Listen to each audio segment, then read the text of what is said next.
नमस्कार, आप देखना शुरू कर चुके हैं बक्सर खबर डेली बुलेटिन में आपका स्वागत है। न्यूज़ बुलेटिन के स्पॉन्सर्स हैं आरके ज्वेलर्स, आकर्षक आभूषणों के विश्वसनीय विक्रेता, यमुना चौक, बक्सर।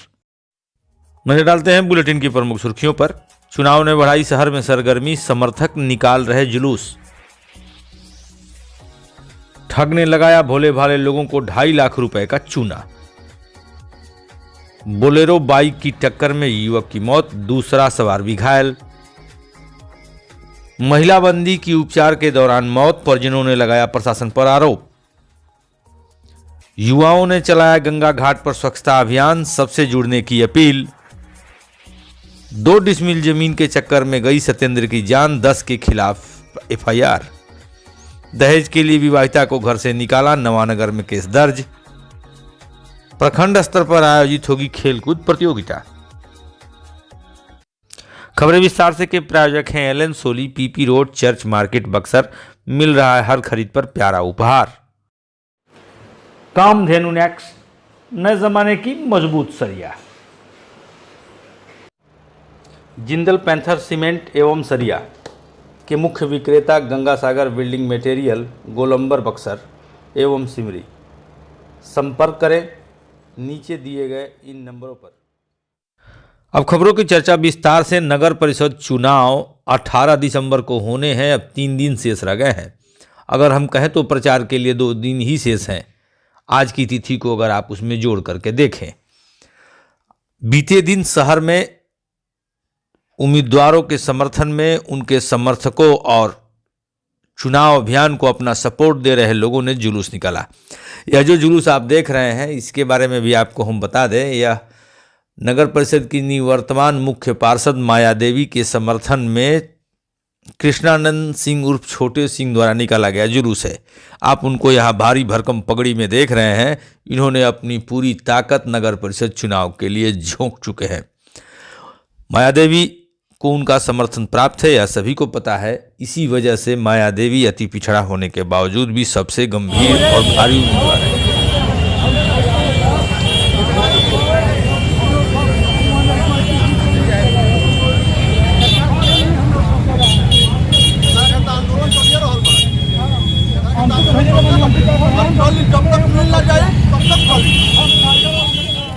बुलेटिन की दूसरी प्रमुख सुर्खी है, राजपुर थाना क्षेत्र में ठगी का एक अनोखा मामला सामने आया है। एक व्यक्ति भिक्षाटन कर घरों में घूम रहा था और जहां शांति अथवा महिलाओं को अकेले पा रहा था, उन्हें झांसे में लेने का प्रयास कर रहा था। हालांकि इस दौरान उसने एक महिला से लगभग 2.5 लाख रुपए के आभूषण अपने जाल में फंसाकर ठग लिए और लेकर चंपत हो गया। आप इसकी खबर हमारी वेबसाइट पर देख सकते हैं। यहाँ उसी की आप तस्वीर देख रहे हैं। वह एक और घर में दाखिल हुआ था जहां एक मौजूद युवती ने उसकी तस्वीर बनानी शुरू की। जब उसने ऐसा होते देखा तो उसने वीडियो बनाने से मना किया, लेकिन लड़की ने उसका वीडियो बनाना जारी रखा तो वहाँ से निकल भागा।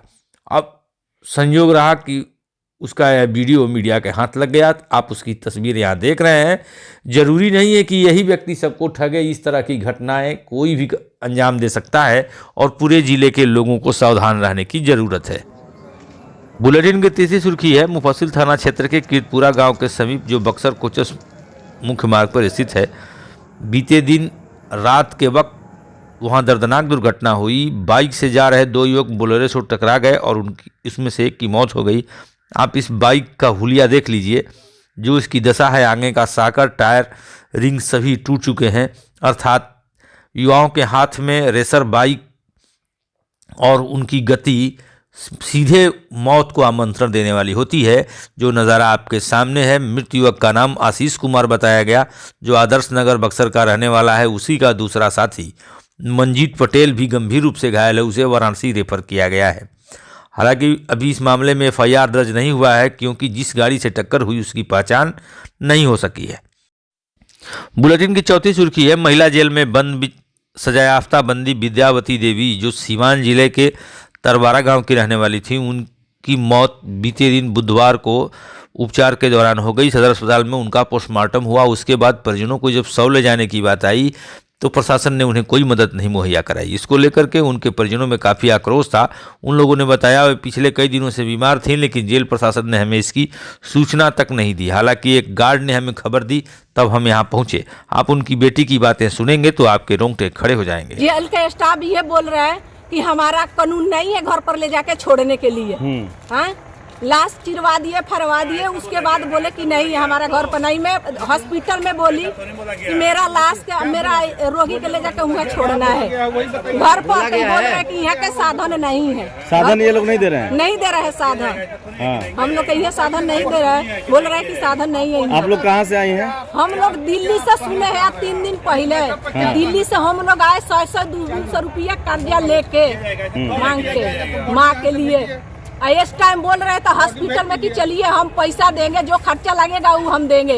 इस टाइम देखिए हम लोग के पैसा नहीं दे रहे, खाली हाथ भेजा रहे, अपना एम्बुलेंस करे हैं और तब लेके जा रहे हैं। आप लोग सुन करके आए हैं कि तबीयत खराब था? हाँ, हम लोग सुन करके आए हैं। रात हॉस्पिटल में जब हम आए थे तो इनके पास हम लोग कॉल करवाए थे। सब जेल में कोई सूचना नहीं गया था? जेल नहीं, हम लोग रात में नहीं सुने थे। अच्छा, आपकी माँ के साथ मारपीट भी हुआ है क्या? हाँ, मैंने क्या हुआ था? मारपीट भी हुआ है क्या? हाँ, नहीं, पहले का मारपीट हुआ था। हाँ। उसी में वो फांसी की सजा में जेल में आई है। आप लोग क्या सुन के आए? तबीयत खराब? हाँ, तबीयत खराब है मम्मी की। बुलेटिन की 5वीं सुर्खी है, अहिरौली घाट पर कुछ युवाओं ने गंगा स्वच्छता का अलग छेड़ रखा है। प्रत्येक रविवार को यह युवक ऐसा कार्य कर रहे हैं। इसकी जानकारी हमें ग्रामीण युवा रवि चौबे ने दी है। उनके अनुसार स्थानीय स्तर पर कई लोग सहयोग कर रहे हैं। मां गंगा को प्रदूषित होने से बचाना हम सभी का धर्म और कर्म है। प्रत्येक भारतीय नागरिक का यह दायित्व बनता है कि वह मां गंगा की स्वच्छता के लिए अभियान चलाए, क्योंकि आने वाली पीढ़ी के लिए यह बहुत ज़रूरी है। इन युवाओं का हम हौसला इसलिए बढ़ा रहे हैं कि उन्होंने अच्छा काम किया है।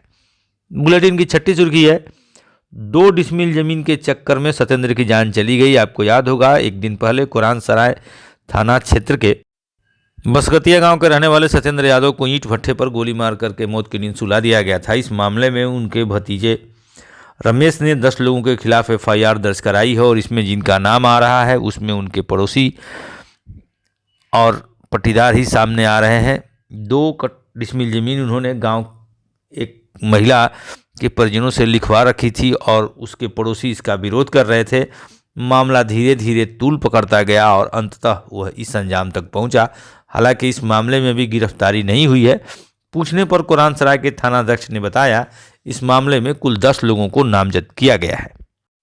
बुलेटिन की 7वीं सुर्खी है, नवानगर थाना क्षेत्र के केसठ गांव की रहने वाली काजल ने बीते दिन नवानगर थाने में अपने सास ससुर पति समेत 5-6 लोगों के खिलाफ दहेज उत्पीड़न का मामला दर्ज कराया है। काजल का कहना है उसके पति सर्वेश उर्फ पवन समेत सभी लोग दहेज की मांग कर रहे हैं। शादी की कुछ दिनों बाद तक सब कुछ ठीक था, एक बेटा भी हुआ, लेकिन अब उस पर बेजा दबाव बनाया जा रहा है। अब चलते चलते आपको बुलेटिन की 8वीं सुर्खी से अवगत करा दें।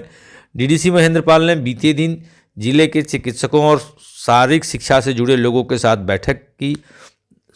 ताज़ा जानकारी के अनुसार 26 से 28 तक जिले के विभिन्न विद्यालयों में प्रखंड स्तर पर खेलकूद प्रतियोगिता कराई जानी है, जिसे तरंग उत्सव के नाम से जाना जाता है। मध्य एवं उच्च विद्यालयों में पढ़ने वाले छात्रों का इसमें चयन प्रतियोगिता के माध्यम से होता है। इसकी तैयारी के लिए बीते दिन DDC महेंद्र पाल ने बैठक की और सभी को आवश्यक निर्देश दिए। आज की बुलेटिन में बस इतना ही। आप देख रहे हैं बक्सर खबर। हमारे साथ अंत तक बने रहने के लिए आप सभी को धन्यवाद।